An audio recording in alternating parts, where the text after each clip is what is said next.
श्री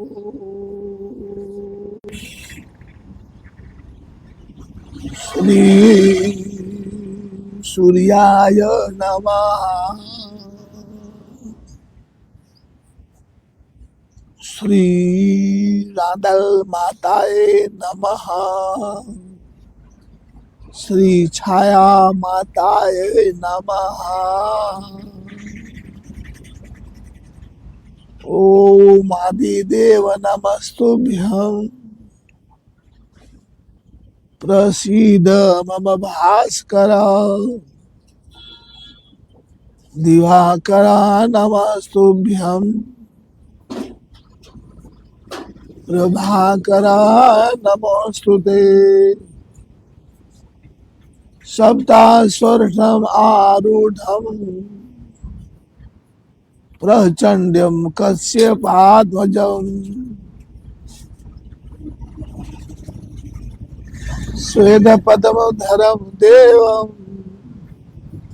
तं सूर्यं प्रणमाम्यहम्। लोहितं रथमारूढं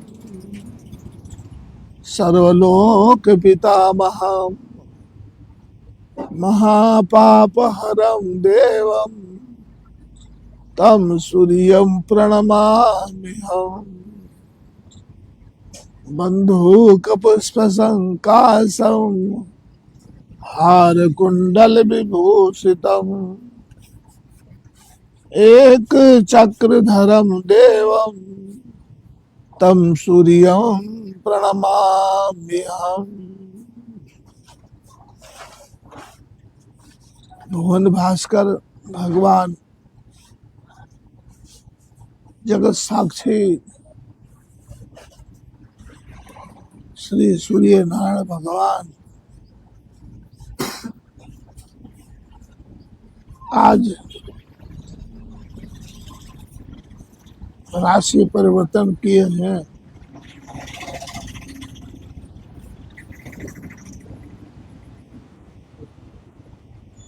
सज्जनों, भाइयों, श्रोतागणों,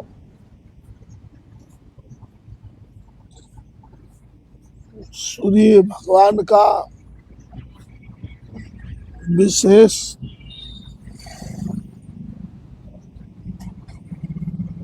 सूर्य परिवार सहित को रांदल माता, छाया माता, यमराज भगवान, शनिदेव भगवान, यमुना मैया सब परिवार को हम सब वंदन करते हैं। सज्जनों, मकर संक्रांति सिर्फ एक त्योहार नहीं है, बल्कि प्रकृति का मौन संदेश है। सज्जनों, प्रकृति का मौन संदेश है ये। आज के दिन सूर्यदेव मकर राशि में प्रवेश करते हैं। प्राचीन काल से ही श्री सूर्य नारायण भगवान को ऊर्जा, ज्ञान और धर्म का आधार माना गया है। ऊर्जा, ज्ञान और धर्म का आधार माना गया है।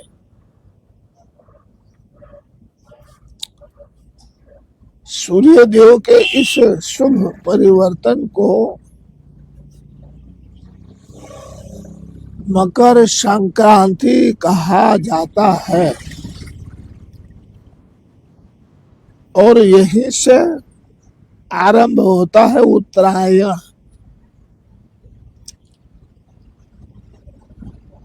अर्थात अंधकार से प्रकाश की ओर और अज्ञान से ज्ञान की तरफ, नकारात्मकता से सकारात्मकता की ओर बढ़ने का प्रतीक है। सज्जनों, भाइयों, बहनों, ये उत्तरायण सूर्य देव वर्ष में 2 बार अपनी दिशा बदलते हैं। वर्ष में 2 बार अपनी दिशा बदलते हैं सज्जनों। दक्षिणायन, जिसमें दिन छोटे होते हैं,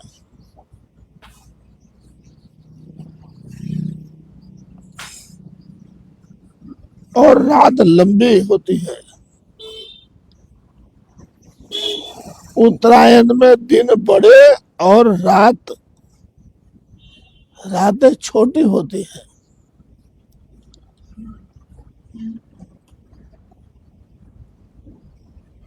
अंधेरा पीछे हटता है और जीवन में आशा की रोशनी बढ़ती है।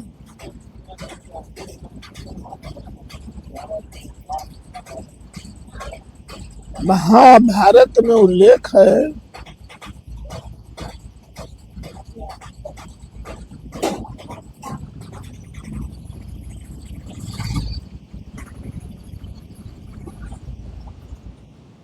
परम पूज्य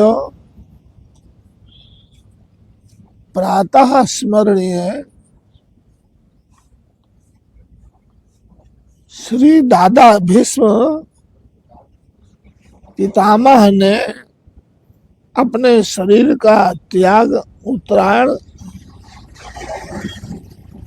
आने तक का रोके रखा, क्योंकि उत्तरायण को मोक्षदायक माना जाता है। मकर संक्रांति के दिन सज्जनों, परमात्मा जगत पिता, जगदाधार, जगत नियंता, करुणा के सागर, दया के सागर, पर दुख भंजन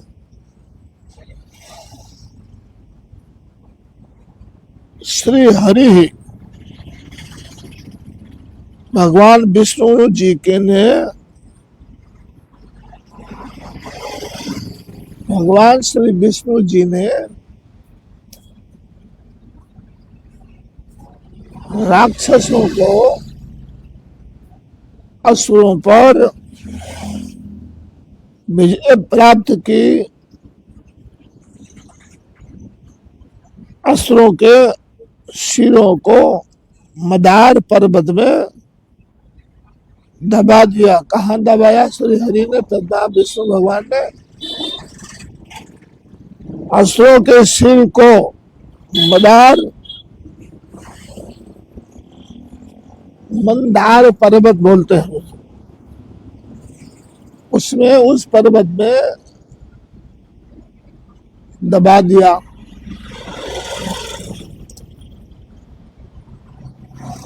इस विजय के बाद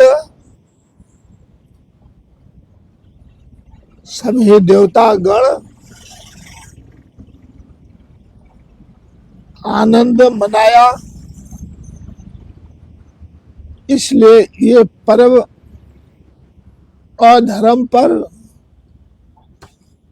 धर्म के विजय किया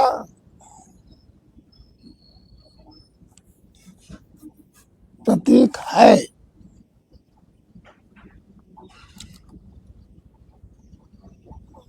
सज्जनों, आपने कहानी कथा में सुना होगा कि राजा सगर के 60,000 पुत्र थे।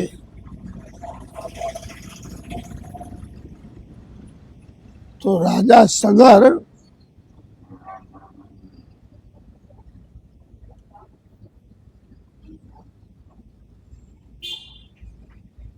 अपना विजय का घोड़ा जैसे भगवान श्री रामचंद्र जी ने विजय का घोड़ा छोड़ा था और लव और कुश ने पकड़ लिया था,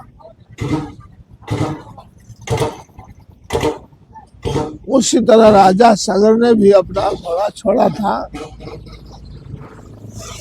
विजयी के लिए। तो इंद्र भगवान को बड़ा दुख लगा, विचार में पड़े कि कहीं इसका यज्ञ सफल हो जाएगा तो हमारा इंद्रासन चला जाएगा। इंद्रासन को अपने बचाने के लिए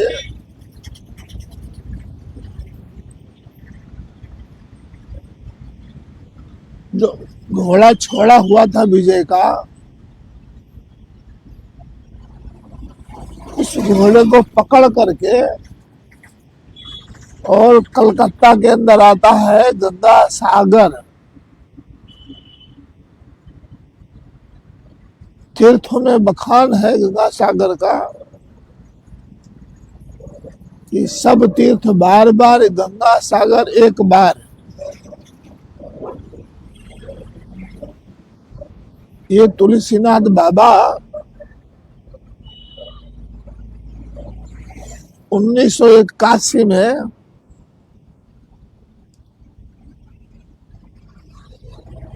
गंगा सागर में संक्रांति के पर्व के ही समय श्री महर्षि कपिल मुनि महाराज का जो तपस्थली है, उनका मंदिर है, उनका वो विशेषता क्या है, इतना चमत्कार है। दरिया लाल, दरिया पीर, सागर भगवान अर्थात समुद्र का कितना चमत्कार है कि जब ये त्योहार मैं वहां रहा हूँ, वहां मैं खड़ेश्वरी तपस्या किया हूँ, इसलिए सब प्रैक्टिकल अनुभव है, कथा नहीं सुना रहा हूँ, वहां का अनुभव जो है वो सुना रहा हूँ आपको। जब मकर संक्रांति का पर्व आता है तो दरिया 3-4 किलोमीटर, कम से कम 4 किलोमीटर दरिया मंदिर को छोड़ करके और अपना शक्ति समेट करके बहुत पीछे की तरफ चला जाता है समुद्र देवता। यह हमने प्रत्यक्ष देखा है। और सब तीर्थ बार बार, गंगा सागर एक बार क्यों कहा गया है सज्जनों? इसलिए कि इस पार से उस पार पहुंचना, मतलब जो राजा सगर के द्वारा छोड़े हुए घोड़े को इंद्र भगवान ने,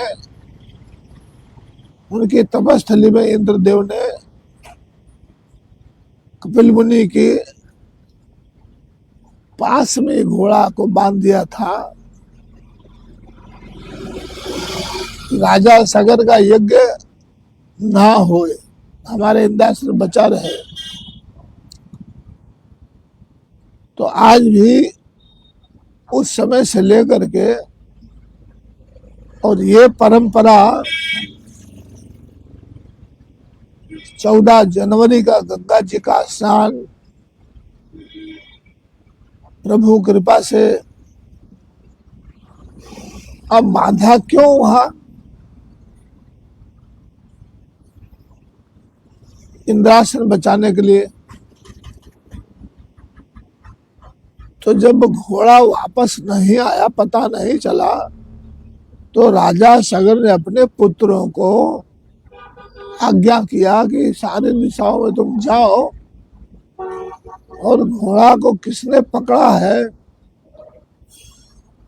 उसका पता लगाओ। तो राजा सगर के 60,000 बालक थे, 60,000 कुमारों ने अपना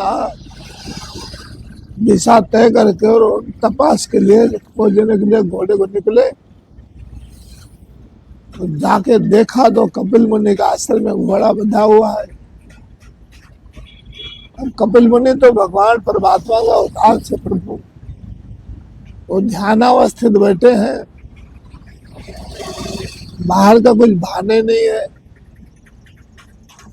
ये सभी के सभी मिल करके अब शब्द बहुत बोले कपिल मुनि जी को। कपिल मुनि अंतर्मुखी है, अपने ध्यान में मग्न है, उनको ये कुछ पता नहीं है। जब राजा सगर के कुमारों को कोई जवाब नहीं दिया, उन्होंने आंख में नहीं खोला, तो ये राजा सगर के लड़कों ने आश्रम में आग लगा दिया। आग लगने के पश्चात पुष्पता का ध्यान हुआ, आंख खोला तो देखा तो सारा आश्रम जल रहा है। महर्षि कपिल मुनि भगवान ने राजा सगर के 60,000 पुत्रों को श्राप दे दिया। श्राप देने के पश्चात वो तो सब वही के वही भस्म होकर के राख बन गए। अब उनका उद्धार कैसे किया जाए सज्जनों, पूरी बात, पूरी कहानी इस तरह है। तो राजा सगर के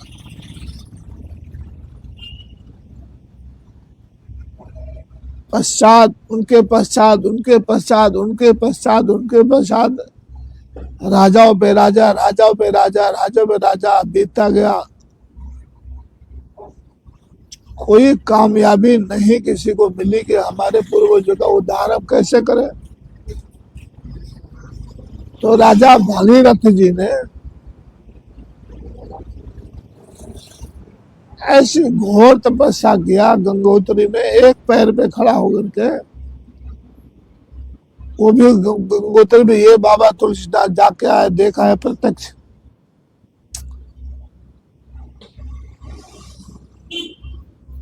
एक शिला है, शिला पर एक पैर पर खड़े होकर के भागीरथ जी आराधना कर रहे हैं मां गंगा मैया का, क्योंकि गंगा मैया के कृपा से ही उद्धार हो सकता है, अन्यथा नहीं। ऐसी तपस्या किया कि और इनके पहले राजाओं ने जो जब तब किया था उनसे कुछ नहीं हुआ। भागीरथ जी को सफलता मिली। इससे छोटा भी काम करते ना लोग व्यवहार में, तो आज तो मेरा भगीरथ काम पूरा हो गया है, आज तो हमारा भगीरथ काम पूरा हो गया है। तो अब क्या हुआ कि भगवती प्रसन्न हुई गंगा मैया, पर गंगा मैया के वेग को रोकना बड़ा कठिन है,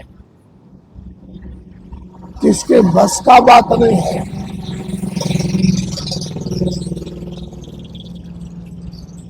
आकाशवाणी होती, भगीरथ हम तुम पर प्रसन्न हैं, पर हम आए कैसे धरती पर, हमारे वेग को कौन रोक सकता है, विनाश हो जाएगा, धरती का ही सत्यानाश हो जाएगा। अब भगवान श्री राजा भगीरथ जी ने भोले बाबा की तपस्या किया। भोले बाबा तो भोले ही है, प्रसन्न हो गए, आनंद आ गया। तथास्तु, बोलो बच्चा क्या चाहिए। राजा भगीरथ जी ने प्रार्थना किया, प्रभु ऐसी कृपा कीजिए आप। तो भगवान दयालु ऐसे कृपा के उनको अपने जटा में खोला और उसमें समा लिया। जटा में समाने के बाद माता जी घबराने लगी, हमको बाहर काटो। तो भोले बाबा ने कृपा किया और गंगा मैया को थोड़ा सा जटा के बीच में जगह दिया। माता जी बाहर प्रकट हुई और गंगा का धारा प्रवाह होता रहा। तो भगीरथ जी को बोला माता रानी ने कि तो आगे आगे चलो, पीछे पीछे में आती हूँ। तो जो भी रास्ते में आया, पहाड़ है, पर्वत है, अरण्य है, जंगल है, वो तोड़ते फोड़ते एक समान करते माँ भगवती भागीरथी गंगा जी मैया आगे चल रही है। भागीरथी इसलिए उनका नाम पड़ा। तो भागीरथ जी के तपस्या से माँ प्रसन्न होकर के तरण तारणी भगवती गंगा जी का अवतार हुआ था। अब जैन के पूर्वज कहाँ थे, तो जिसको हम गंगा सागर बोलते हैं, श्री कपिल मुनि महाराज का तपस्थली वहां है। वहां गंगा जी माता को लाए भगीरथ जी, और वो उद्धार हुआ राजा सगर के पुत्रों का। तत्पश्चात गंगा मैया सागर में विलीन हो गई, इसलिए क्या नाम पड़ा उस तीर्थ का, गंगा सागर। इतना भयंकर ज्वार भाटा उस गंगा सागर में देखने को मिलता है कि जो बैठा है नाव के अंदर वो पार कैसे करेगा। वो भगवान की ही कृपा से वो पार होता है। इतना भयंकर ज्वार भाटा वहां चालू होता है। ऐसे ऐसे ऐसे ऐसे, एक गया एक गया, एक डूबा एक डूबा, अरे मैं मरा, ऐसा एकदम चोटी में प्राण आ जाता है। तो क्या आराधना निकलती भक्तों के द्वारा, क्या प्रार्थना निकलती है, गजब। जैसे गजराज ने प्रार्थना किया था, भगवान ने अपना भोजन का थाली छोड़कर दौड़ते आए गजराज को बचाया। माँ भगवती द्रौपदी जी जो कौरवों के सभा में इस तरह चीर खींचा जा रहा था, माँ ने आर्तनाद से प्रार्थना किया। कैसे? आर्तनाद से प्रार्थना किया। भगवान दौड़ते हुए आए, परमात्मा की कृपा से माँ का रक्षण हुआ। तो सज्जनों, भाइयों, बहनों, आज का ये जो माघ महीना चल रहा है, ये मोक्ष प्राप्ति का महीना है। इसके अंदर टाइम निकाल करके हर एक को, हर एक धर्मावलंबियों को जैसा जिसको परमात्मा की कृपा हो, जैसे जिसके गुरुदेव ने बताया हुए, जो भी जिस संप्रदाय से दीक्षित है, उसके अनुसार जरूर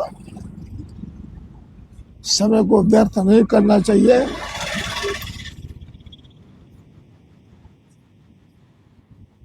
इस तरह जो है भगवान ने जब राक्षसों पर, असुर पर विजय प्राप्त किया, तो देवता लोग आनंद मगन हो गए।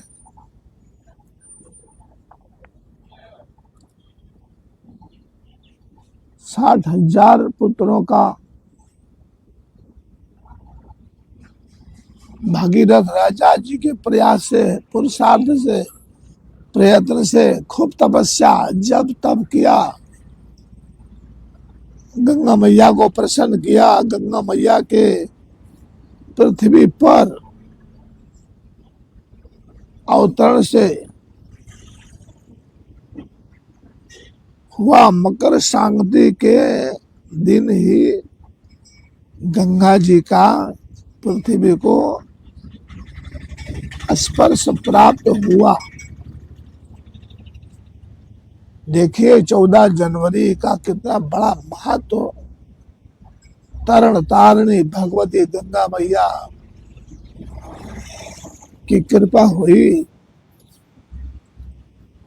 इसलिए इस दिन गंगा स्नान का विशेष महत्व है। अपना जो सनातन धर्म है वो कितना उत्तम है, कितना मोक्षदायक है। बहुत भाग्यशाली होगा जीव, बहुत भाग्यशाली होगा। एक तो उसका भारत में अवतार लेना ही बड़ी सफलता की बात है, क्योंकि देवताओं ने गुणगान किया है इस भूमि भारत की। गायन्ति देवा अखिल कीर्तिकानि धन्यास्तुते भारत भूमि भागे। स्वर्गा पवर्गा, देवताओं ने कहा स्वर्ग से भी बढ़कर के ये देवभूमि, अध्यात्म भूमि, कर्म भूमि भारत है।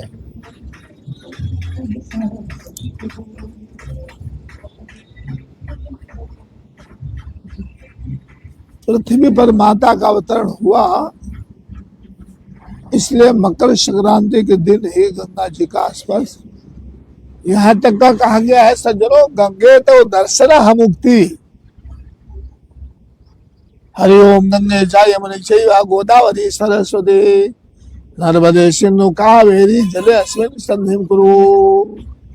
कितना सरल हमारे पूर्वजों ने, हमारे ब्राह्मण देवताओं ने, हमारे धर्माचार्य ने, लोग घर बैठे गंगा का आवाहन कर दिया, यमुना का आवाहन कर दिया, सारे तीर्थों का आवाहन घर में बैठ के कर दिया। अब हम क्या करेंगे उस जल को? ओम केशवाय नमः, ओम माधवाय नमः, ओम नारायण नमः, गोविंदाय नमः। ये इसका पान पिया हमने, अंदर का स्नान हो गया। बाहर का ओम अपवित्र पवित्रो वा सर्वावस्थांगतो पिवा यह स्मृत पुंडरीकाक्षं सा बाह्यं ध्यानतरा शुचि। ओम पुंडरीकाक्षात् पुनः, ओम पुंडरीकाक्षात्, ओम पुंडरीकाक्षात् पुनः, तो पुंडरीकाक्षात् मतलब भगवान श्री साक्षात परमात्मा विष्णु जी। तो ऐसे स्नान से क्या हुआ? सब बाह्य ध्यान शुचि, दोनों शुद्ध हो गया अंदर बाहर। तो माँ का दर्शन, माता का पान, इसलिए इस दिन गंगा स्नान का विशेष महत्व है। छोटे तीर्थ में, बड़े तीर्थ में, जहाँ गौमुख से लेकर के गंगा मैया, गंगोत्री से लेकर के गंगा सागर तक का जो भी माता का रास्ते में जहाँ जहाँ तीर्थ आए, जहाँ जहाँ घाट आया, तो ऐसे समय में मकर संक्रांति का उत्सव को बहुत बड़ा उत्सव है, बहुत बड़ा कल्याणकारी है, बहुत बड़ा मोक्षदायक है। ये 14 जनवरी का दिन, इस दिन स्नान, दान, पूजा का महत्व है। तिल और गुड़ का दान और सेवन भी किया जाता है। इसका अर्थ है मीठे रहो, अर्थात सदा सद भरिए, सदा रस भरी प्रिय वाणी अमृत वाणी बोलिए। सरस्वती माता का शब्दों का सम्मान कीजिए। इन्हीं शब्दों से, इन्हीं मुख से किसी की निंदा मत कीजिए, क्यों शब्द का नाश नहीं है। वाणी का समलंकरोते पुरुषाया संस्कृता धार्यते क्षीयन्ति खलु भूषणानि स्तम वाक् भूषणम भूषणम। जगत में जो भी परमात्मा ने बनाया है सब जय सिया राम है, पर जो एक वाणी है, वाग मतलब वाणी, उसका कभी नाश नहीं होता सज्जनों।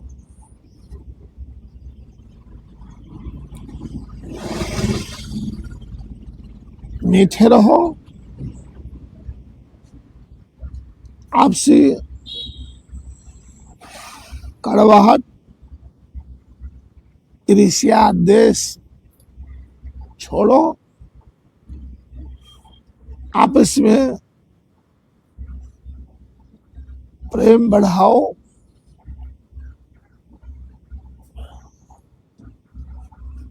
मकर संक्रांति के दिन बड़ा भारी पतंग का उत्सव मनाया जाता है।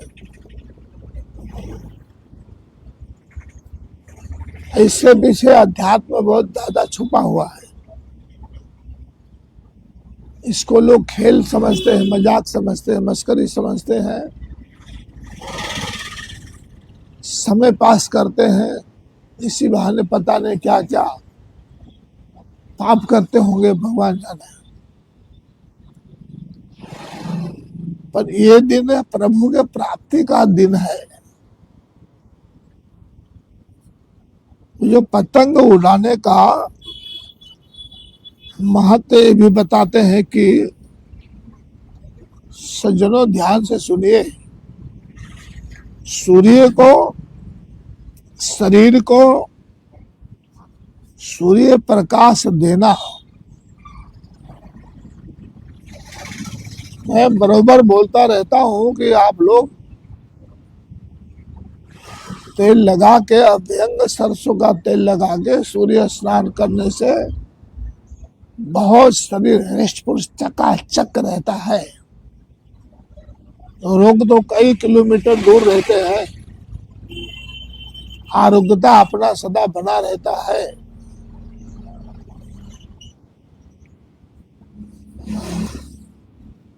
आलस्य और रोगों को आलस्य को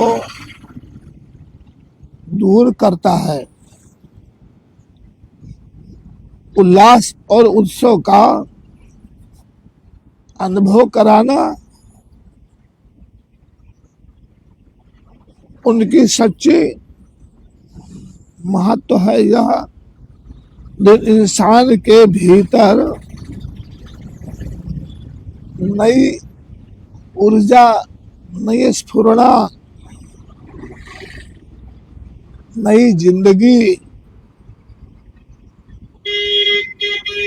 के शुरुआत का संकेत है। जैसे सूर्य ऊपर उठता है,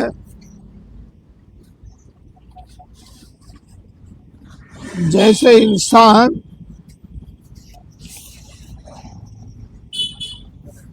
को अपनी चेतना ऊपर उठानी चाहिए।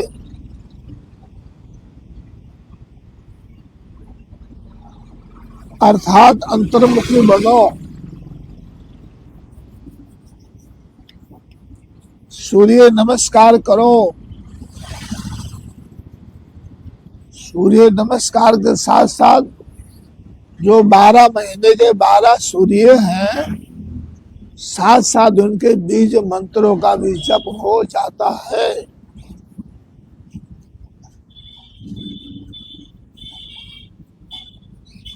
क्रोध से शांति की ओर, अज्ञान से ध्यान की ओर बढ़ना चाहिए। अपने ही भीतर, अपने ही अंदर एक ऊर्जा, ऊंची उड़ान भरनी चाहिए। हर किसी क्षेत्र में सज्जनों, भाइयों, बहनों, हम पुरुषार्थ नहीं करेंगे तो पुरुषार्थ का फल हमको कहां से प्राप्त होगा। हर क्षेत्र में जरूरत है सच्चाई की, मेहनत की। उद्योगिया पुरुषस्य उपैति लक्ष्मी। ये लक्ष्मी माँ भगवती किस पर प्रसन्न होती है, कैसे प्रसन्न होती है, कब प्रसन्न होती है? जब आपका जो मेहनत है, आपका जो परिश्रम है, इसकी जो सार्थकता है, प्रयत्न करने से, पूरक करने से, कुंभक करने से, अंतर्मुखी बनने से, ओ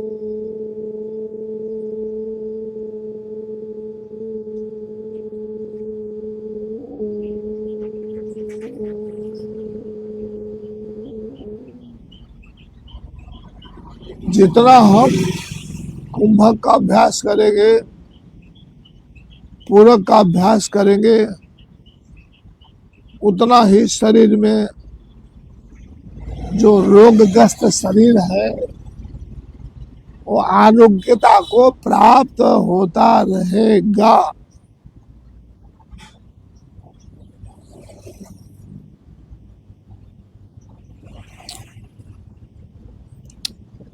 भीतर एक ऊंची उड़ान भरनी चाहिए सज्जनों।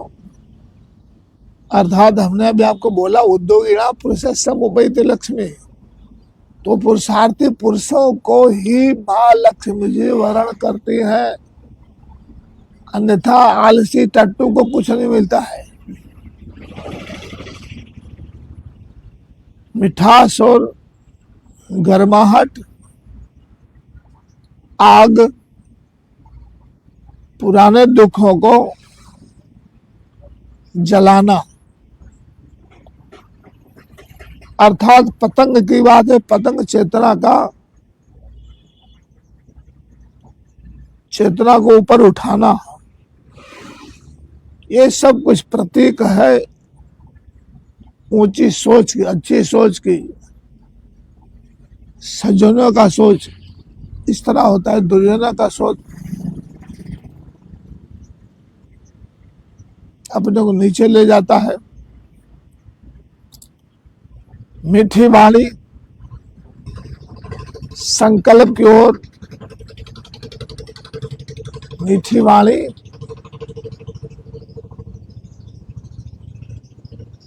सद्भरी हित प्रिय वाणी,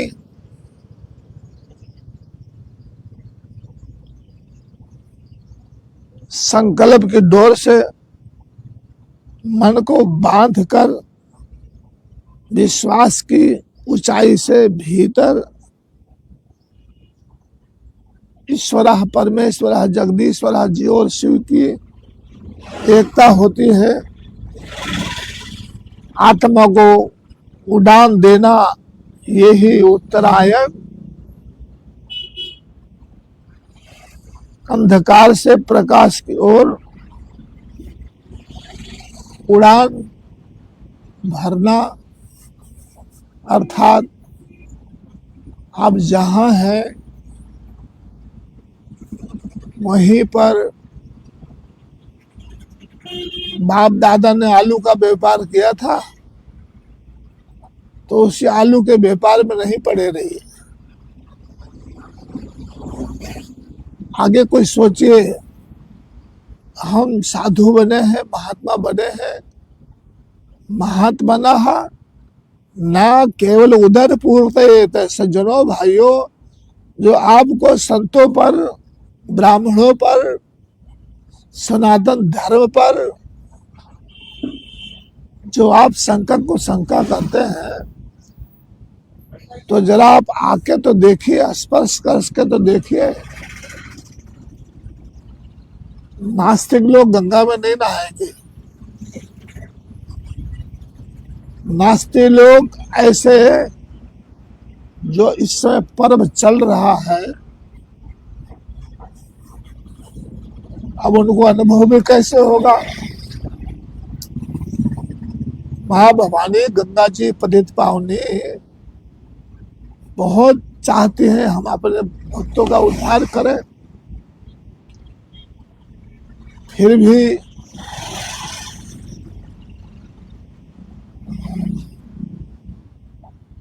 हमारे कर्म हमको नीचा दिखाते हैं, नीचे ले जाते हैं। पता है, जानता है, फिर भी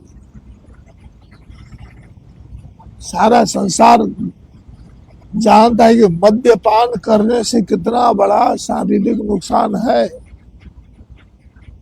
एक बीड़ी पीने से कितना शरीर नुकसान है।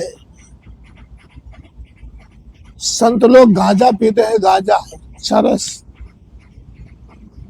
हुक्का, तो वो कपड़ा रखते हैं, जो चिलम है ना नीचे उसके कपड़ा रखते हैं, जब वो खींचते हैं, वो शट मारते हैं ना, वो कपड़ा एकदम पीला पीला पड़ जाता है। अब देखिए इसका प्रतीक है प्रत्यक्ष कि ये सीधा अंदर जाए तो क्या करता होगा बताइए। इसलिए हे सज्जनों, हे भाभी, इस भारत के कर्णधारो, सत्य को अपनाओ, विनाश के तरफ मत जाओ,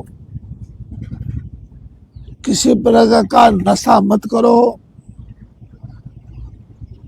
आज की दुनिया में क्या क्या क्या क्या नहीं नशा में पिलाया जा रहा है, खिलाया जा रहा है। क्यों? कि हमको कमजोर करने के लिए, हमको ताकतहीन करने के लिए। हम पुरुषार्थहीन बन जाएंगे, कर्महीन बन जाएंगे, तो हमारी प्रगति कैसे होगी? हमको आत्मा से परमात्मा का मिलन कराना है, हमको मोक्ष के तरफ जाना है राजा परीक्षित की जैसा। तो ये कैसे होगा? तो व्यक्ति अपने कर्मों से ही सुखी होता है सज्जनों, अपने पुरुषार्थों से ही ऊंचाइयों को चढ़ता है। ये पतंग का प्रतीक है। ऐसे ऐसे करते करते करते करते करते करते करते अपना पतंग भी पुरुषार्थ बता रहा है, ऐसे हमारी तरह तो उड़ो, हमारी तरह तो उड़ान भरो, तुम्हारी जिंदगी सफल होगी। तो जय गिरनारी, जय सूर्यदेव भगवान। कल फिर मिलेंगे। हरिओम।